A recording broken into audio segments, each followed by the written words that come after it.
Hola, soy Julián, esto es el lector de Shakespeare y hoy vamos a hacer la reseña del libro We Need to Talk de Celeste Headley. Es un libro que me pareció muy interesante, la verdad. No le tenía tanta fe al principio porque, bueno, claramente se trata sobre el tema de la comunicación, cómo tener una buena conversación, mejorar lo que uno cree que está mal consigo mismo en tema a cómo comunicarse con el otro. Y como yo ya leí en otros libros muy similares al tema y que tocan el tema desde otros puntos de vista también, dije, bueno, este libro no sé cuánto más me va a aportar, la verdad. Y la verdad que estaba equivocado, me aportó bastante y es interesante porque vamos a ver un rato más adelante en el video cómo le pega a uno de los libros. No lo nombra, pero bueno, se entiende que le pega a este tipo de libros que ya leí. Y la verdad que me pareció muy entretenido. Es, bueno, está en inglés, como pueden ver, también viene de Shakespeare, como siempre acá representado en mi querido Tumblr. Y es de fácil lectura, la verdad que lo leí muy rápido, se entiende muy fácil, es un inglés muy fácil de leer. Es un libro que acá no lo he visto, la verdad. Eh, Así que este sí es uno de los libros que no creo que se pueda conseguir fácilmente acá al menos. No sé si está en español. El libro yo lo podría dividir en mínimamente dos partes. La primera, la menos interesante me parece, a mi criterio, que trata sobre lo malo de no tener una buena conversación o flaquear cuando uno charla en la manera de cómo lo hace, lo bueno, por el contrario, de poder llevar buenas conversaciones, se centra más en eso, ¿no? Y creo que lo que me queda del libro es la segunda parte, que está más para el final. Eh, Más o menos como tips, no hay un paso a paso, pero son tips que va tirando y eso está interesante. Eso es lo que rescato del libro. Y como me gustan este tipo de libros que son de autoayuda, pero sería como más de auto mejoramiento, ¿no? De nuestras características personales que podemos como upgradear. Bueno, este es uno de ellos que la verdad que lo termino colocando, no sé si entre los mejores libros, pero bueno, ahí. Arranca diciendo igual esta autora que somos la única especie que sabe mentir y que nuestro lenguaje evolucionó desde hace 1 millón de años. Ambos datos entiendo que son erróneos, según mi punto de vista, al menos. Las abejas, por ejemplo, mienten, pueden mentir. Eso lo saqué de otro libro muy interesante. Eh, Creo que se llama La vida secreta de los animales, está ahí arriba.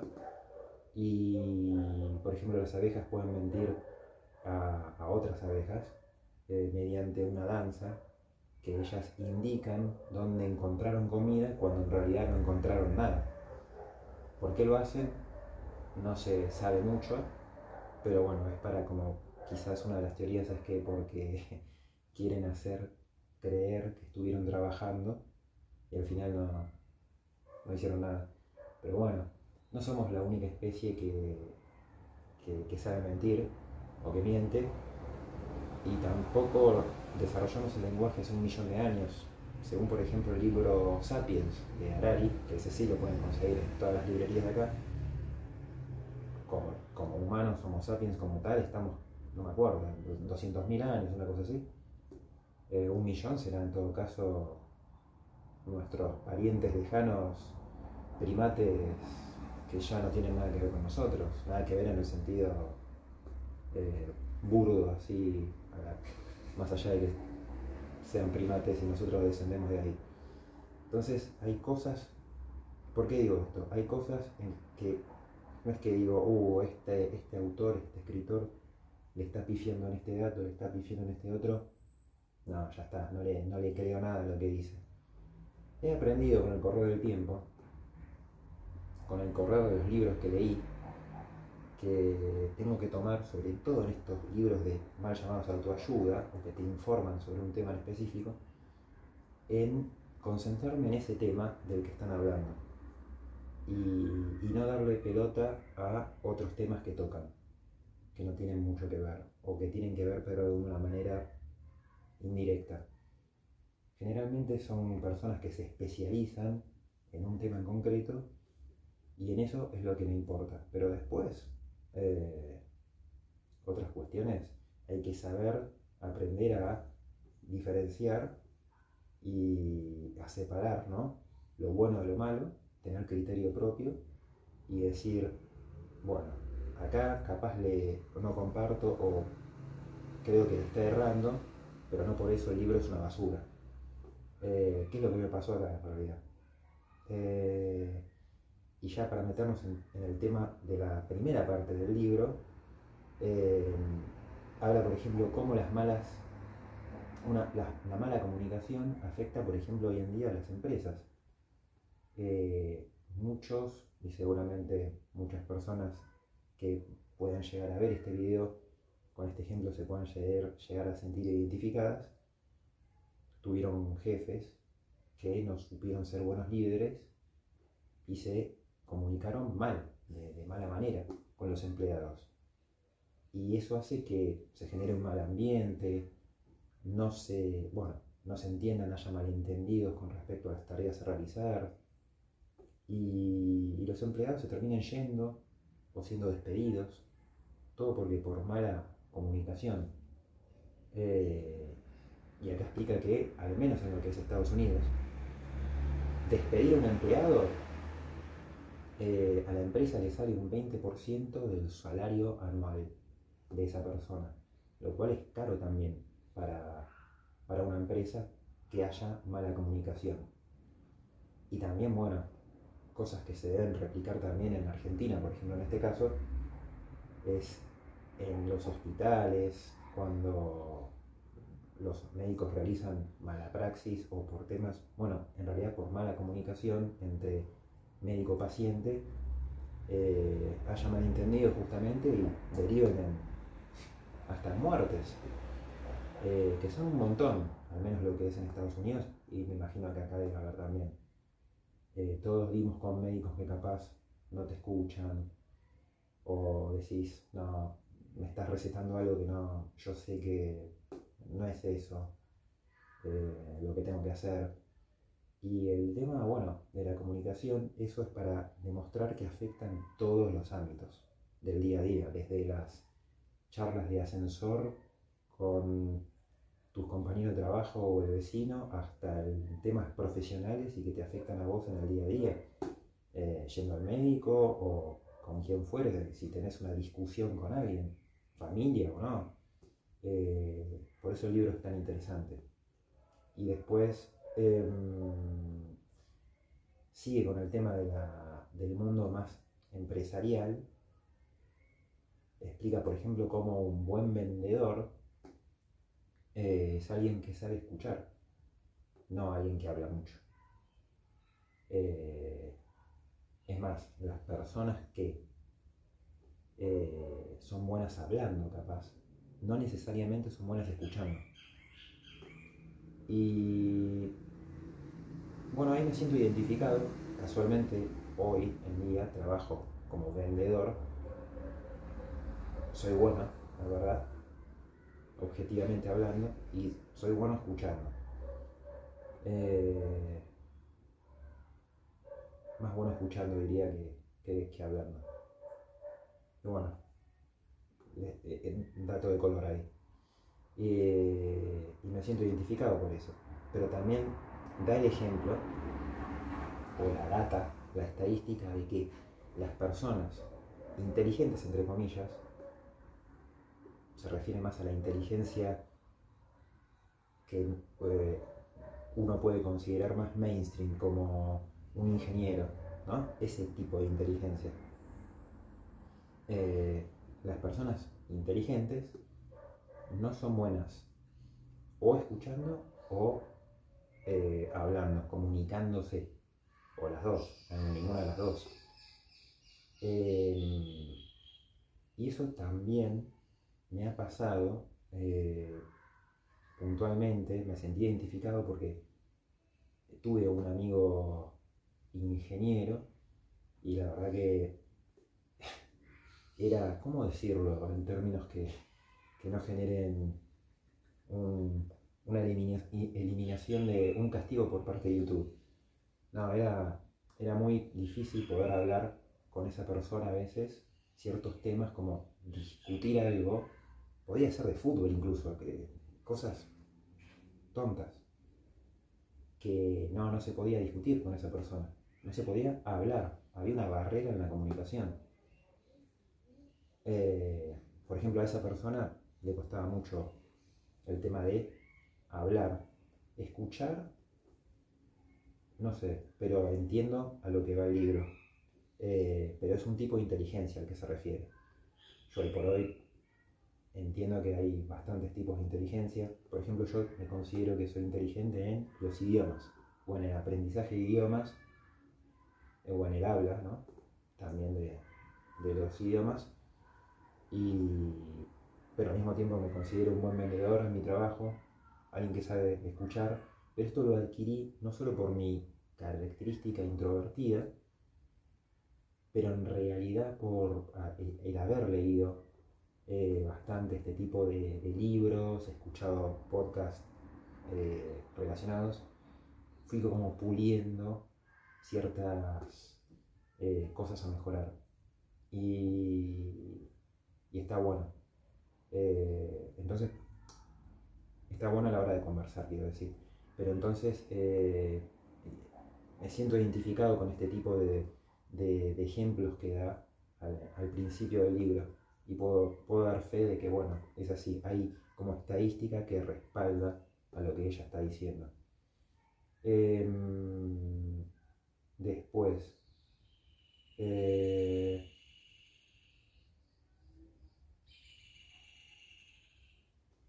bueno, después también relacionado con el tema de las personas inteligentes, entre comillas, son personas que le suelen dar más importancia a la lógica. Tiene sentido un ingeniero que le dé, por ejemplo, un ingeniero que le dé más importancia a la lógica y no tanto a las emociones. Pero esto, a la hora de una conversación, eh, es importante darle importancia valga la redundancia, a las emociones. Explica cómo, por ejemplo, hoy que pasa todo por mensajes de WhatsApp, de texto, emails, no se ve la emoción detrás. Entonces por eso hay tantos malentendidos y por eso cuesta, porque, no sé, reconocer la emoción que está detrás. Y es muy importante darle un lugar de relevancia a las emociones en una charla. No todo en ese caso pasa por la lógica. Algo que me gustó es que el problema en realidad de este tipo de personas que se centran más en la lógica es que si por ejemplo alguien necesita una contención emocional porque tuvo un problema, ¿no? Se le murió el padre, ¿no? Y está ahí llorando, destrozado y necesita un abrazo, vos vas y le decís, bueno, pero vos sabés que generalmente tus papás van a morir primero que vos. Es así, es una estadística. Es lo peor de lo que podés hacer. O tu amigo, por ejemplo, cortó con su novia o con su pareja y le decís, bueno, pero sabes que mitad de las parejas después de 8 años cortan. Y hay muchos peces en el mar, como dice el libro. son respuestas que van más del lado de datos o estadísticas o números o frases hechas que no vienen a servir a la situación, a la persona en realidad que está sufriendo en ese momento. ¿Qué necesita esa persona? Contención. Bueno, a veces el silencio es una buena herramienta para contener al otro. Estar ahí. Uno automáticamente desde el lado de la persona que tiene que contener, ¿no?, a la otra persona, está pensando ya automáticamente qué decir, como algo inteligente que decir que le va a venir bien a la otra persona. Capaz lo que la otra persona necesita es silencio. Que el otro si es lo que necesita, se viva como explote, digamos, en palabras, se descargue y vos lo escuches nomás. Entonces, en eso, bueno, también me siento identificado, ¿no? Es importante a la hora de las charlas no prestar atención a eso y no darle tanta importancia a la respuesta que uno va a dar, porque quizás la terminas embarrando más. Bueno, para seguir con el tema de los datos interesantes que da en esta primera parte del libro, algo interesante que cuenta es que hoy por hoy el humano presta tan poca atención a las cosas, que prestamos igual de atención en promedio que un pez dorado, que son 8 segundos. Explica cómo con el correr de los años o las décadas, ese tiempo que le dedicamos a algo ha ido en caída, ¿no? Disminuyendo. Y hoy claramente tiene una gran causa podría ser es el tema de las redes sociales, las redes sociales, el celular, y justamente el celular, y en eso está bueno los estudios que se ponen como ejemplo en el libro. Hay uno que está bueno que dice que la mera presencia de un celular, que puede estar incluso apagado, pero visiblemente entre nosotros, es decir, por ejemplo, entre una persona con la que estoy hablando y yo, ¿no?, hace que nuestra atención disminuya.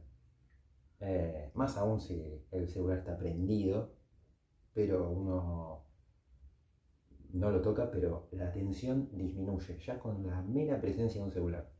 Imagínense si la otra persona o uno mismo está revisando las notificaciones, contestando mensajes, mails. Las charlas hoy en día se vuelven muy difíciles. El tema de la comunicación con otra persona se vuelve muy tedioso. Y eso es algo que, bueno, hay que tener noción de la presencia de las redes sociales y del celular o de la televisión cuando estamos charlando con otro. Y no hace falta que sea una charla de algo serio. No, de realmente valorar a la otra persona con la que estás charlando y dedicarle en ese momento el tiempo y la atención que esa persona merece. Hay veces que, bueno, se dificulta, ¿no? Pero es estar atento al momento de la charla con el otro, identificar estas cosas que intervienen en las charlas y bueno, tomar acción al respecto.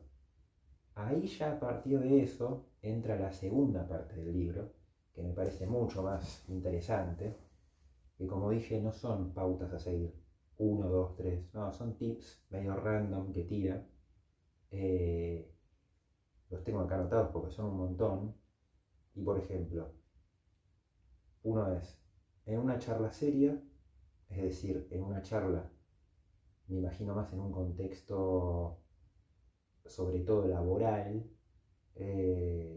ya si uno es jefe para con sus empleados o al revés, que vos querés hablar con tu jefe, me imagino más en ese ámbito, pero puede ser también usado con tu pareja, o si tenés un problema, no sé, con un familiar y tenés que encarar la charla.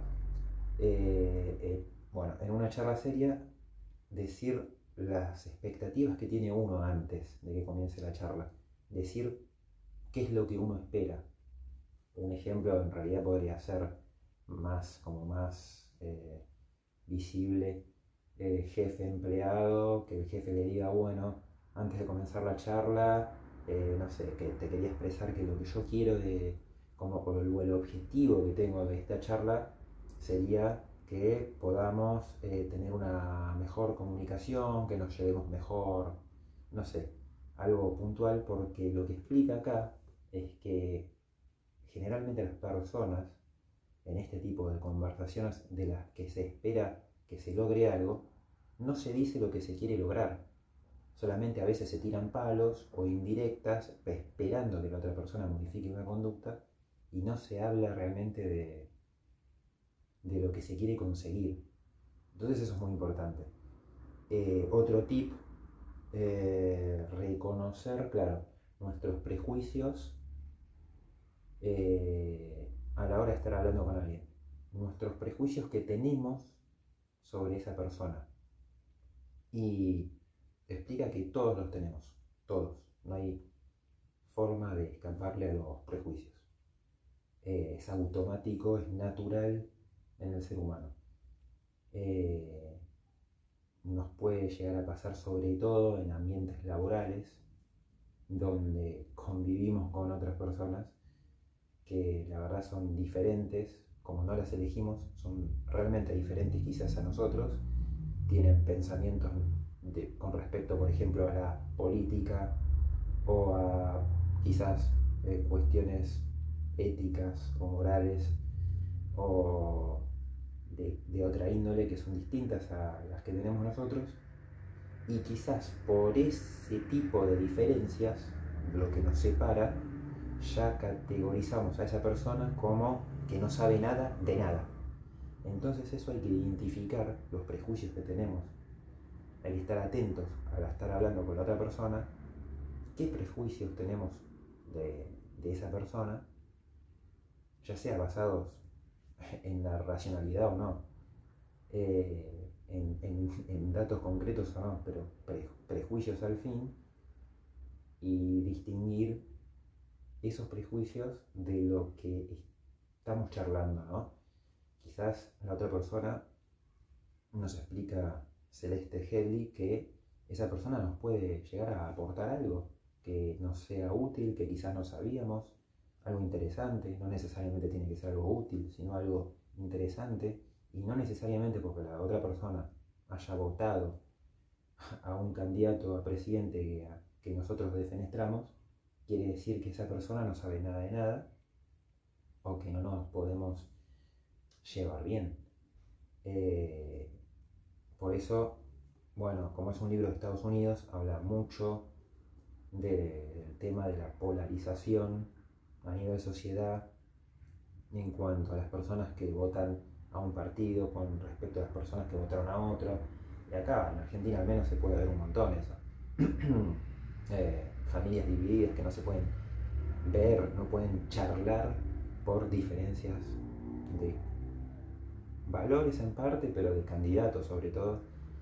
Y es verdad, es hipócrita lo que dice Celeste, es hipócrita pensar que nosotros, porque por ejemplo en este caso votamos a tal persona, a tal político, sabemos todo de todo, estamos correctos en todo. Quizás, supongamos, estamos correctos a nivel político, pero quizás estamos pifiando en otro tema que obviamente no lo sabemos. Entonces, es un camino de ida y vuelta. No podemos estar todo el tiempo basándonos en prejuicios para así charlar, ¿no?, con otra persona, o charlar y pensar, este no sabe nada, este es un imbécil. Eso está mal. Y es importante darse cuenta de eso. Bueno, otra de las cosas que me olvidé en realidad de la primera parte mencionar es el tema del multitasking. Esto de hacer varias cosas a la vez. Ella explica que no es posible, básicamente. Está comprobado científicamente que uno no puede hacer o prestarle atención a dos cosas al mismo tiempo. Por ejemplo, yo camino en la calle y leo.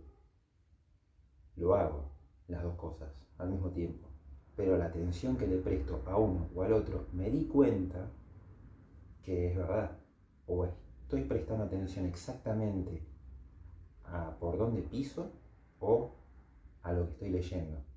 Quizás cuando lo racionalizo y lo pienso y le presto atención a lo que estoy haciendo, o estoy prestando atención a cómo camino y no me la doy con nada, pero en ese momento no estoy leyendo. Estoy como, mis ojos veo que pasan la vista por las letras, pero no estoy leyendo. Y cuando estoy leyendo, me la puedo dar con algo. Entonces, lo mismo pasa en las charlas, en las conversaciones. Uno piensa que puede mandar un mensaje de texto, mirar el celular mientras estamos charlando con la otra persona, o mirando la tele mientras estamos charlando con la otra persona, y bueno, es exactamente lo mismo. O charlas con otra persona, o mirás el celular. Las dos cosas no. Entonces, eso estaba bueno, lo del multitasking, me había quedado colgando la primera parte, y bueno, es muy importante, refuerza el tema de darle el valor que se merece la otra persona a la hora de estar charlando, ¿no? Volviendo al tema de los tips, que da en la segunda parte del libro, seguimos con tener siempre respeto por la otra persona. ¿Por qué piensa así? Claro, esto se refiere a lo de tener respeto, va más por el lado de la empatía, de ponerse en el lugar del otro, de la persona con la que estamos hablando, por más que, no sé, nos parezca un idiota o no estemos de acuerdo con lo que está diciendo. Acá lo que dice es más que nada imaginarnos que si nosotros hubiésemos nacido con el contexto, el entorno de lo que esa persona, con lo que esa persona se crió, quizás hubiésemos elegido los mismos caminos y hoy estaríamos pensando como esa persona. Entonces es nada más que eso, entender al otro por qué piensa de tal manera ¿no? y más o menos cómo piensa, pero el por qué es importante. Después, bueno, cuando finaliza una conversación, no tener que tener la última palabra. Eso me parece interesante. A veces uno quiere como reforzar lo que se dijo volviendo a decirlo o realmente queriendo tener la última palabra y no sirve a la hora de conversar. Estos consejos van más del lado de sí, creo que el tema de las discusiones o algo que importante es que se quiere hablar con la otra persona. Y el siguiente punto me lo veo más en una charla jefe-empleado o empleado-empleado, par, ¿no? Agradecer el intercambio al final de la charla. Tipo, agradezco tu tiempo, agradezco la oportunidad que me diste para expresar lo que estoy expresando, cosas así. Después habla del tema del pedir perdón, que esto me lo veo más en un amigo, una pareja, un familiar, como el perdón, incluso compañeros de trabajo también,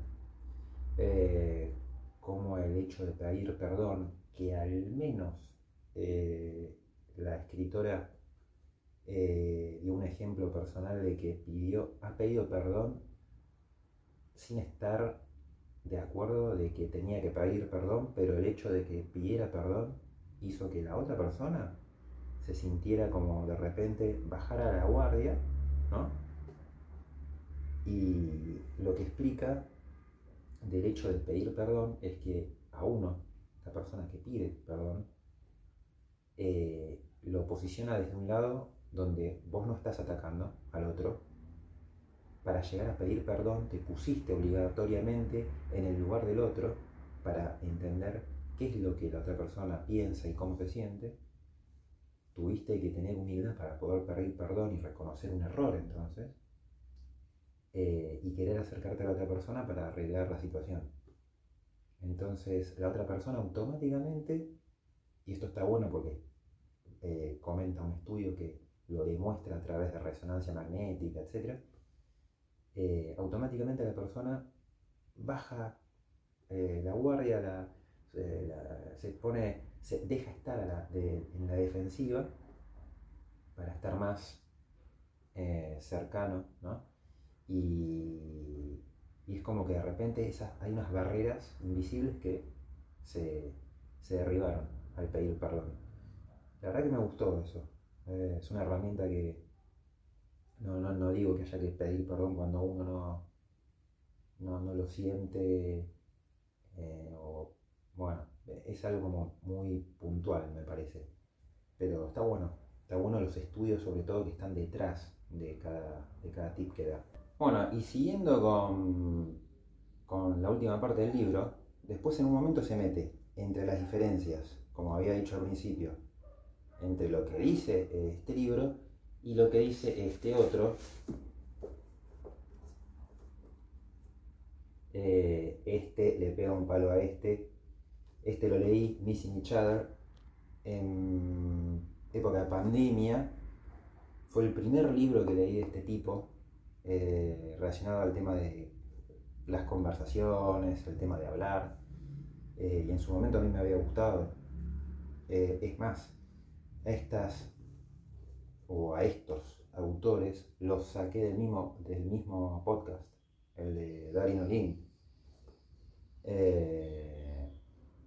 Pero bueno, entiendo que en el podcast ese puede haber, hubo muchas personas que piensan distinto, así que no me sorprende hoy en día. Pero este libro en su momento me gustó. Es un libro que, por ejemplo, como consejos para la hora de conversar, se centraba más en lo corporal. Por ejemplo, estar atento a las señales corporales que te daba el otro, relajar los hombros, mantener contacto visual, y ya fuera de lo corporal era tipo, la otra persona te está diciendo algo, termina la frase y vos, para demostrar que estás prestando atención, continúas la charla con lo último que dijo la otra persona. Y asentir, por ejemplo, con la cabeza, o decir, para demostrar que uno está prestando atención. Pero en la charla TED que da Celeste Headlee, porque había una charla TED, la pueden buscar en YouTube, tiene millones de visualizaciones, ella justamente le pega un palo a ese libro sin nombrarlo, en realidad las cosas que se dicen en ese libro, y justamente explica que el hecho de estar prestando atención a realizar estas acciones hace que uno pierda la atención a la charla misma, lo cual es ridículo. Y tiene sentido. Así que, bueno, no sé, a mí lo que me sirvió en su momento de ese libro no es todo malo.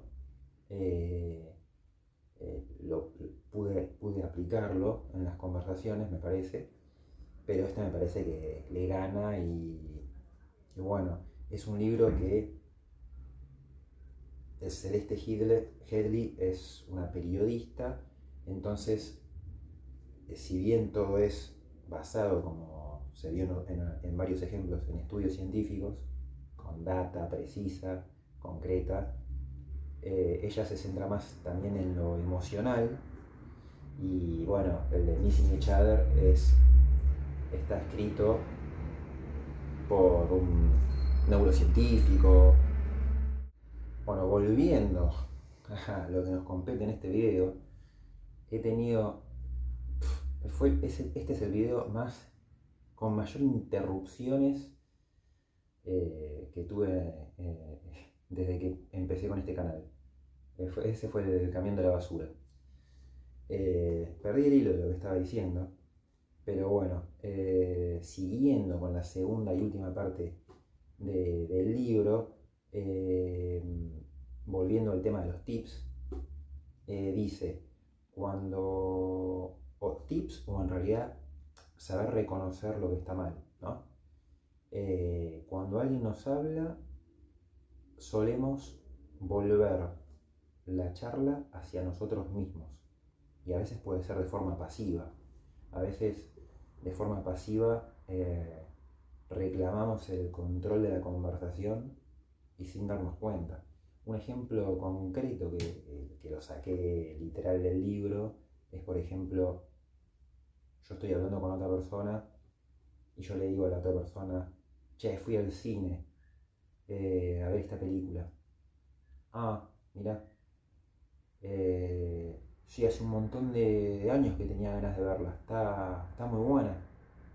Ah, qué bueno. ¿Vos la viste? Y ahí la otra persona recién ahí empieza a hablar.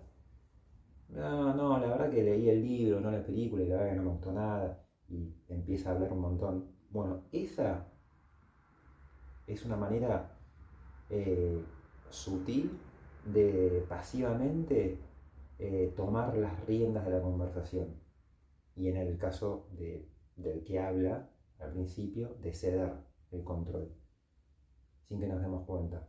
Es decir, uno habla de algo que le interesa, el otro responde claramente de una manera que da a entender que no le interesa, y el que está hablando, empezó la conversación, le pregunta al otro algo para que pueda hablar un poquito más. En este caso fue, ¿vos la viste la película?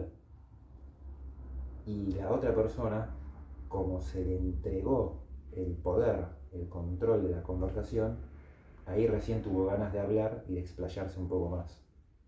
Eso no está bueno.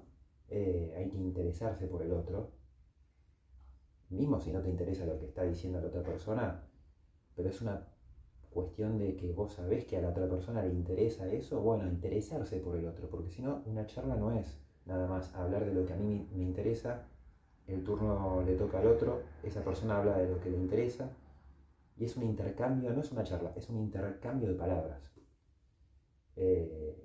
Una charla, una conversación, es tiempo que uno dedica, que uno invierte o que decide gastar, ¿no?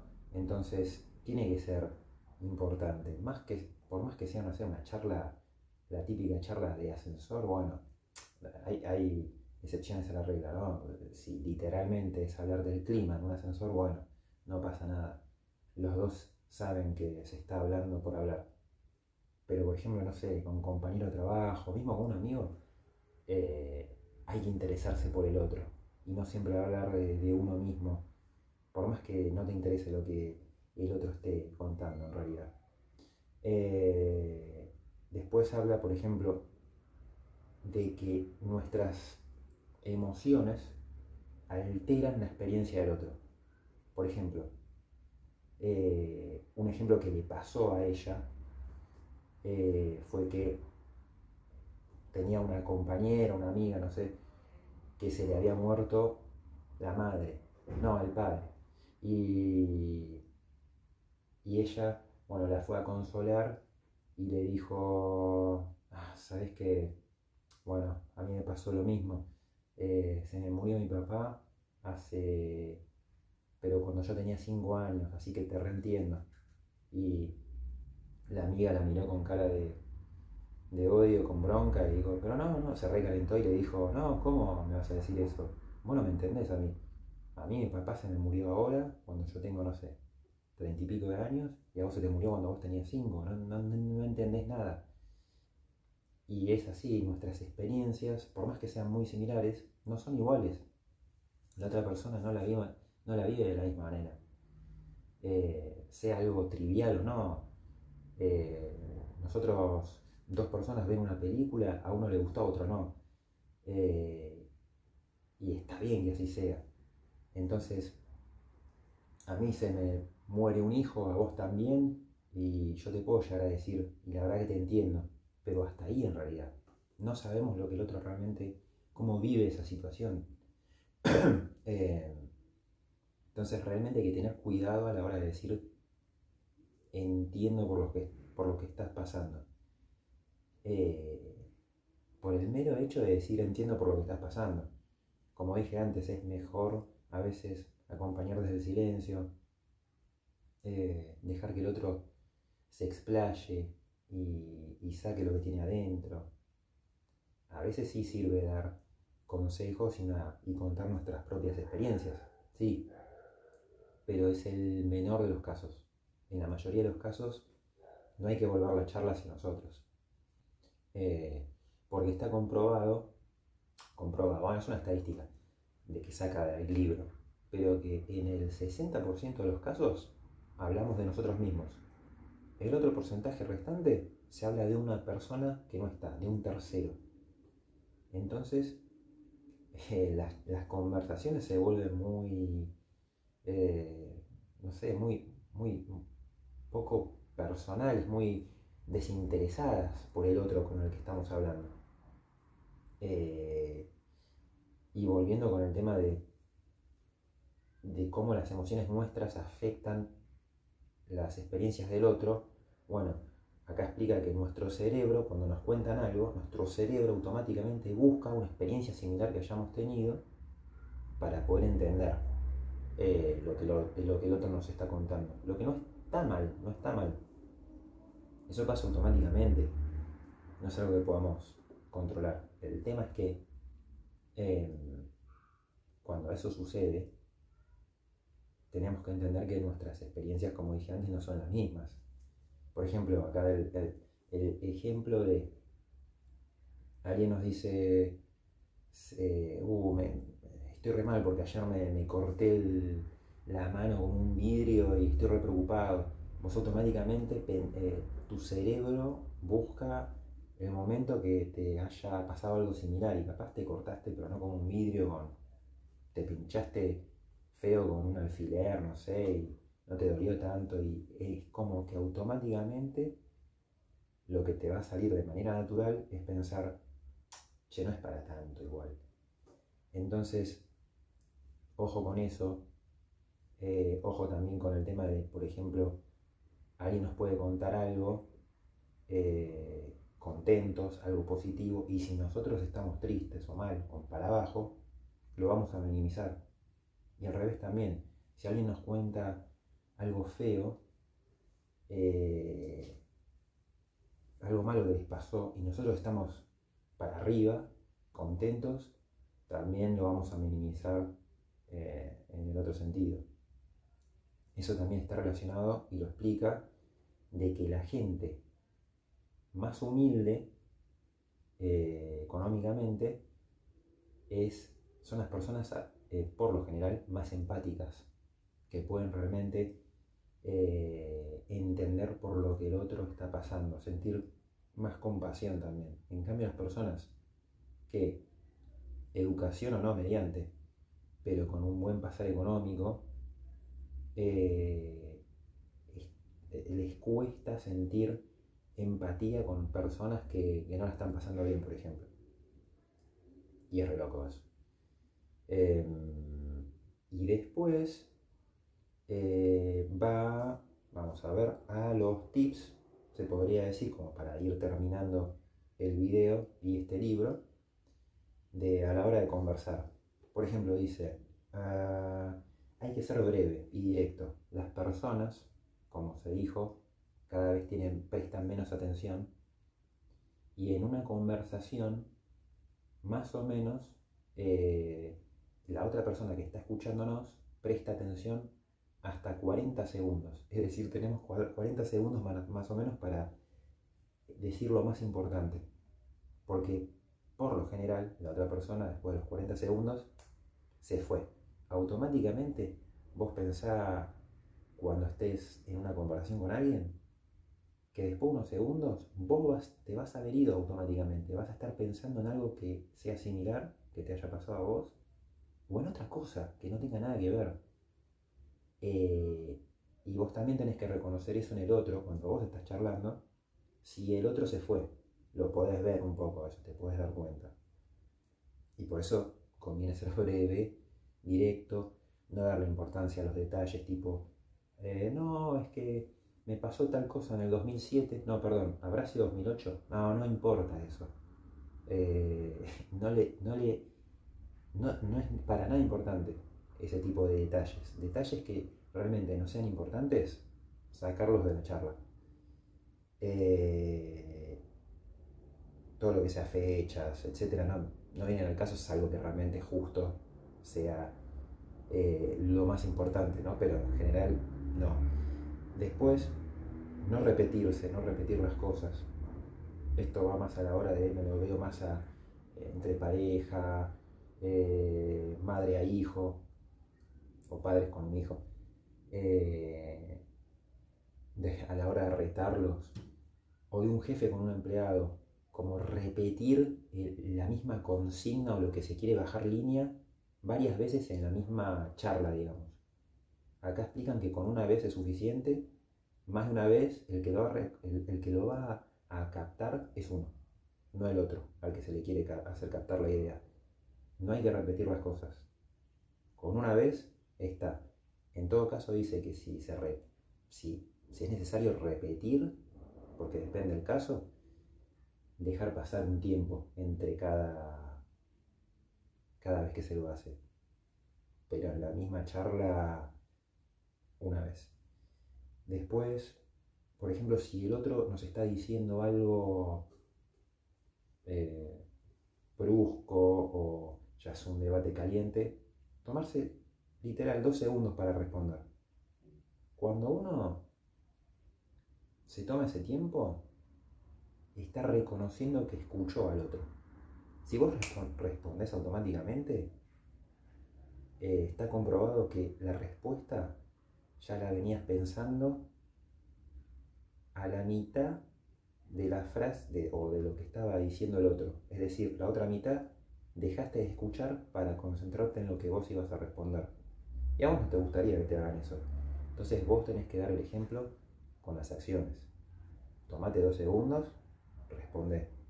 Si el otro no lo hace, bueno, quedará para otro libro de hacerse valer. Pero en este caso de las charlas, es importante hacer eso. Por último, a ver, para ganarse la confianza de alguien, por ejemplo, con el que no hablas. Acá me siento identificado porque en mi trabajo había una persona con la que yo no tenía mucha relación, hasta se empezaba a sentir como algo tirante ahí. Y yo decía, che, pero yo no hice nada malo, o sea. Y apliqué algo acá, que es tipo, interesarse por el otro, preguntarle algo que, que sea del interés de la otra persona, ¿no? Nada de hablar del clima ni de uno mismo, no, sino del otro. Y eso está bueno porque rompe ahí como barreras y te acerca más al otro. Es interesarse por el otro, preguntarle algo que al otro le interese. Después, por ejemplo, decir más, no lo sé. Y esto sí lo aplico. Realmente cuando no sé algo, digo, prefiero decir no lo sé, porque acá lo que explica es que si tendemos en realidad en vez de decir no lo sé, a dar una respuesta como pensando que sabemos, podemos incluso hasta eh, socavar la confianza que el otro nos tiene, ¿no? Que tiene con nosotros, porque estamos chamullando básicamente. Es preferible decir no lo sé, no tiene nada de malo. Y después corregir detalles, por ejemplo, no, mira que esa palabra se dice con S, no con C, o cosas así, o no, pero se dice de tal manera, hay que obviarlo, no es de ninguna importancia, y eso también como que socava la confianza que hay entre las dos personas, capaz se hace perder el hilo de la conversación, es mejor no hacerlo. Hay personas que tienden a hacer mucho eso. Y por último, que a veces es mejor, si uno no tiene la energía suficiente para estar en una charla, arrancar en una charla, decir con respeto al otro, mira, por ejemplo en el trabajo, te vienen a hablar, che, no sabes, volví de vacaciones, estuvo Raúl. Disculpa, podemos tener esta charla, no sé, hoy a la tarde o mañana, porque en este momento estoy muerto, dormí re mal y no estoy para charlar, te pido mil disculpas. Y el otro lo va a entender.